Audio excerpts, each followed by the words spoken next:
It is with an immense honor that I welcome His Holiness, Pope Leo XIV, for his address to the members and observers of the World Food Programme Executive Board.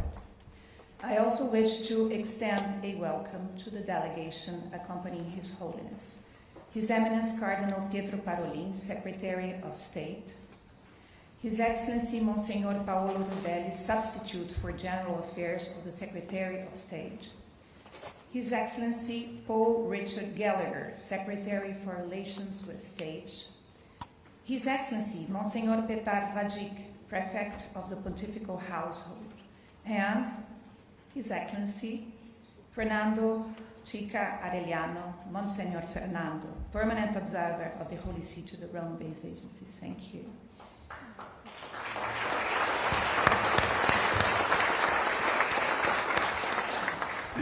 Your Holiness, on behalf of the entire diplomatic community engaged with the World Food Programme, our colleagues serving in Rome and in the field, and above all, on behalf of all the millions of people the World Food Programme assists worldwide, I wish to express our deep appreciation for your gracious presence with us today.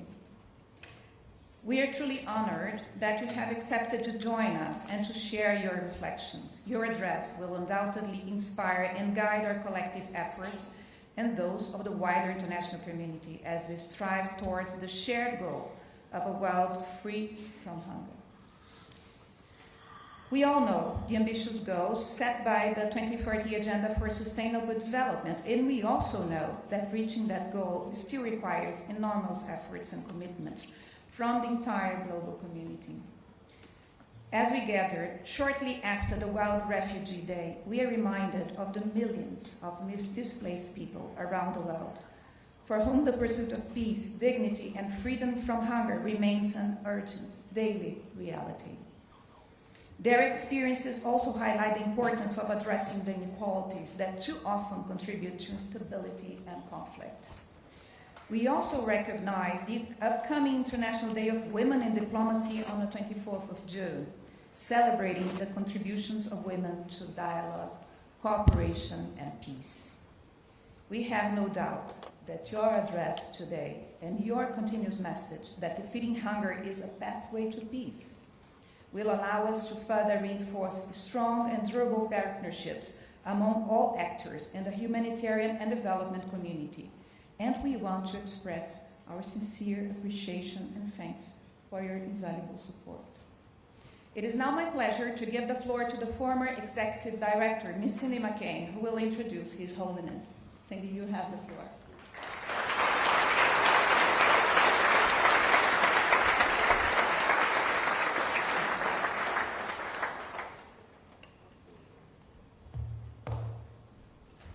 Hello, everyone. I'm so glad to see all of you. Your Holiness, it is a great honor and a deeply personal privilege for us to welcome you to the World Food Programme. For hundreds of millions of people around the world who go to bed hungry every night, your voice is one, if not the most, powerful on earth. We exist to make sure no one is forgotten. We call for peace. The call for peace has never been more urgent. Hunger and conflict are deeply intertwined. Where wars rage, families starve. Where peace takes hold, communities can feed themselves and reach their full potential. Your tireless advocacy for an end to violence and for the protection of the most vulnerable gives us strength and gives the world hope. We are honored, truly honored, to have your support and your blessing as we carry out this mission together. Your presence here today reminds all of us that feeding the hungry is a moral, sacred imperative, and we all have our part to play. Thank you, Your Holiness, and a very warm welcome.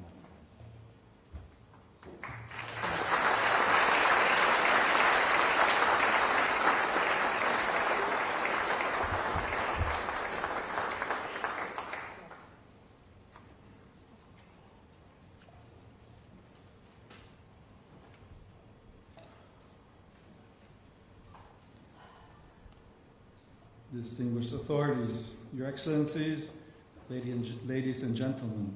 I would like to thank Her Excellency, Mrs. Cindy McCain, for her kind invitation to address this annual meeting of the Executive Board of the United Nations World Food Program. I greet in particular Mr. Carl Schau, Acting Executive Director, and Her Excellency, Mrs. Carla Barroso Carneiro, President of this important assembly. I extend my greetings to the representatives of the member states, the distinguished guests at this meeting, and the staff of this intergovernmental institution dedicated to saving lives in emergency situations and providing food assistance amid conflicts and natural disasters. Your institution's commitment resonates profoundly with the Catholic Church's mission to uphold human dignity and to foster fraternity rooted in the Gospel's call to love our neighbor. Together, we share the urgent task of confronting hunger and malnutrition, while also tackling the underlying structural causes that sustain them. To meet this task effectively, we must examine the challenges before us, their underlying causes, and the paths toward lasting solutions. Today, crises have evolved from isolated events into persistent realities marked by prolonged conflicts, chronic food insecurity, economic volatility, and growing climate vulnerabilities. This raises a fundamental question. What configuration of the global order is capable of producing, reproducing, and at times normalizing such conditions? The issue is no longer limited to how to intervene. Rather, it extends to understanding why the system constantly produces the very problems it's then forced to correct. The international order has become increasingly fragmented, arising in part from the crisis of the multilateral system. As I noted recently in the encyclical letter, Magnificat Humanitas, I quote, "The institutions established to safeguard the concept of a common future for all peoples and a global common good appear to have been weakened." End of quote. In the absence of a shared ethical horizon capable of sustaining genuine cooperation, the international system has shifted from multilateralism toward a disorderly and conflict-ridden multipolarism with a prevailing sense of mistrust. Consequently, states have increasingly allocated their resources toward national security, economic growth, and domestic stability, disregarding the close link between these issues and multilateral cooperation. This trend reveals a striking paradox. Unprecedented global productive capacity exists alongside expanding zones of extreme vulnerability. The same forces that drive economic growth often exacerbate exclusion and marginalization. Although alleviating human suffering is widely recognized as essential in principle, humanitarian concerns increasingly risk being relegated to a secondary place among international priorities. It is precisely within the gap between acknowledgement in principle and prioritization in practice that we witness the progressive bureaucratization of solidarity alongside the quiet commodification of human life. On one hand, humanitarian action is increasingly burdened by bureaucratic procedures that can delay assistance to those in need. On the other hand, access to essential goods, including food, is too often influenced by economic or strategic considerations. As a result, those who do not generate quantifiable value risk becoming invisible. This twofold dynamic creates a serious ethical challenge. The human person is no longer consistently placed at the center of international action.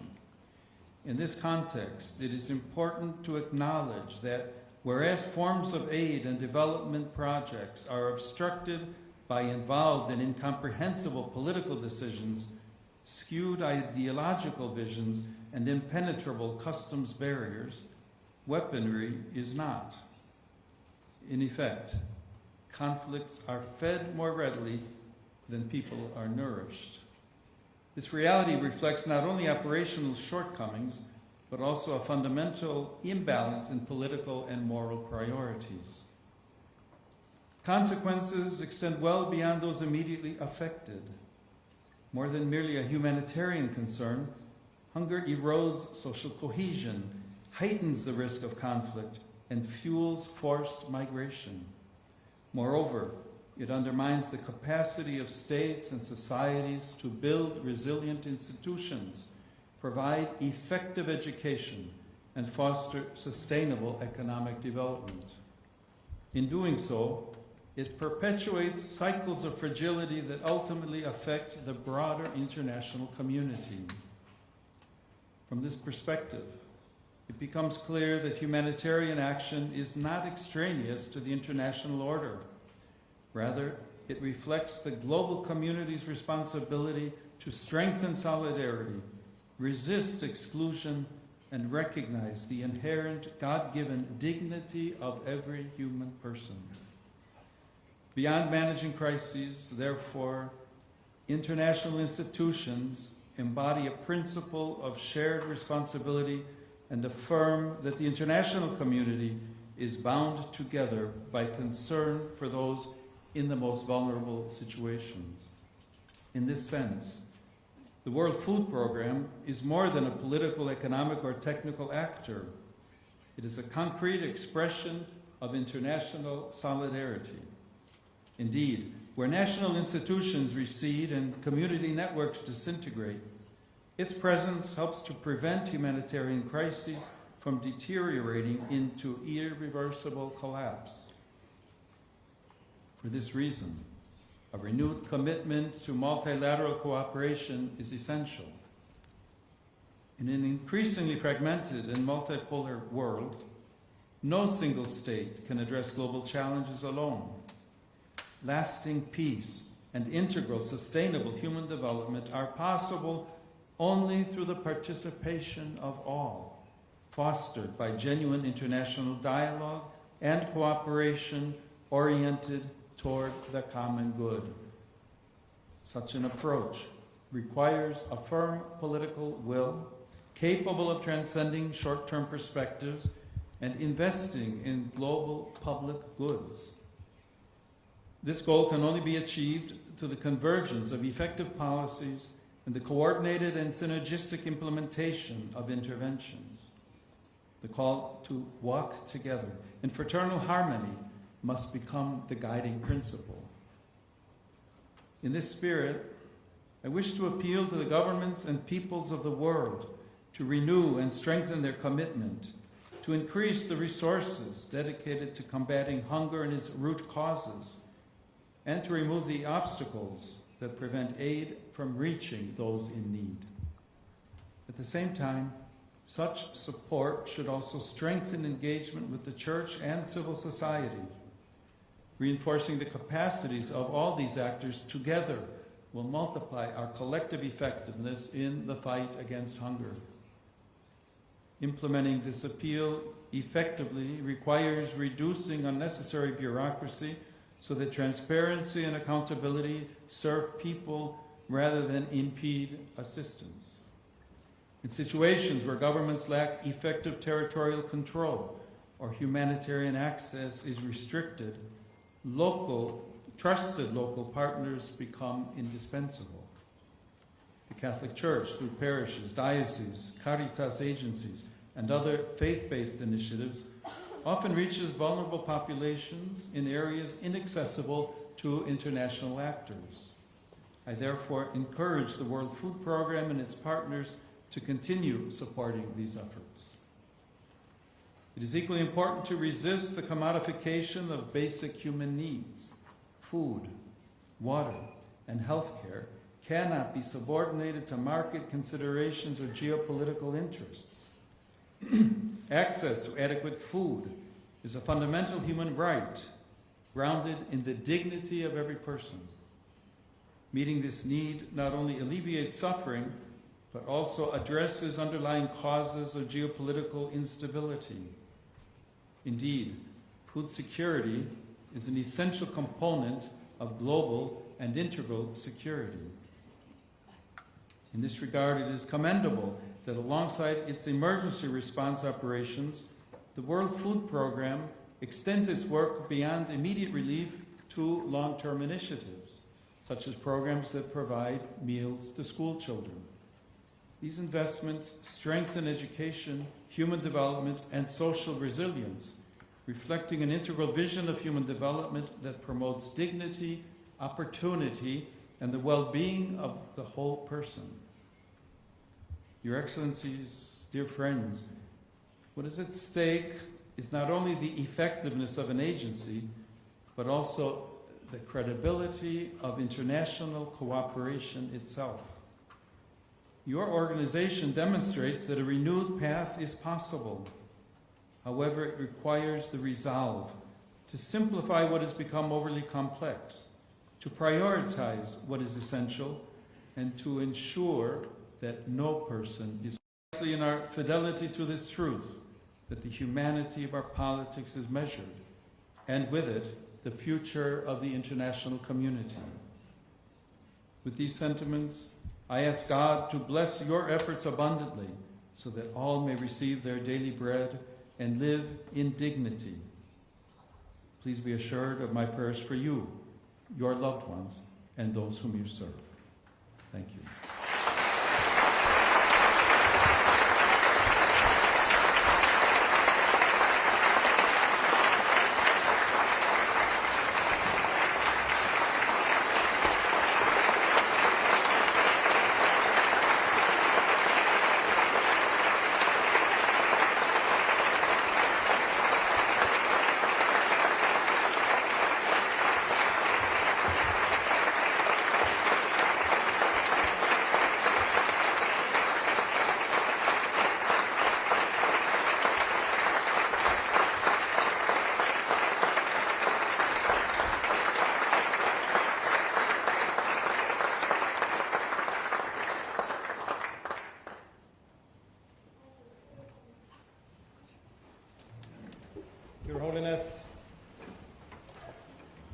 Your Holiness, thank you for your words today. What you have just shared with us, we will carry with us in our daily work here at WFP. Our mission is an expression of international solidarity, a recognition that every person deserves to live in dignity. You have asked us to reflect on the systems that create the challenges that we work to solve, the underlying root causes. Conflicts tear apart the structure that keep food on the table. Markets, farms, roads, and trust. From Gaza to Sudan, war has brought people to the brink of famine. From Haiti to the Democratic Republic of the Congo, fighting has prevented the delivery of life-saving aid. From the Sahel to Somalia, conflict is driving farmers from their land. And as you have stated, hunger leaves no room for growth, development, or the prospect of peace. Your message reminds us of our shared moral obligation. Now it falls on all of us to carry this forward. Our teams at WFP who deliver in the hardest of places, at a time when it has never been more difficult or dangerous to be a humanitarian. Here I would like to ask everyone to keep thinking of our 38 WFP colleagues who are detained in northern Yemen. And it falls on member states whose political and financial support sustain our work. This is the moment to renew our commitment to that duty. So, Your Holiness, we are deeply grateful for your visit. We will now be heading to meet with our staff, and I really would like to thank you all for being with us at this very special occasion for WFP. I would like delegates to please remain while His Holiness departs the room for his engagement with WFP staff. Thank you very much.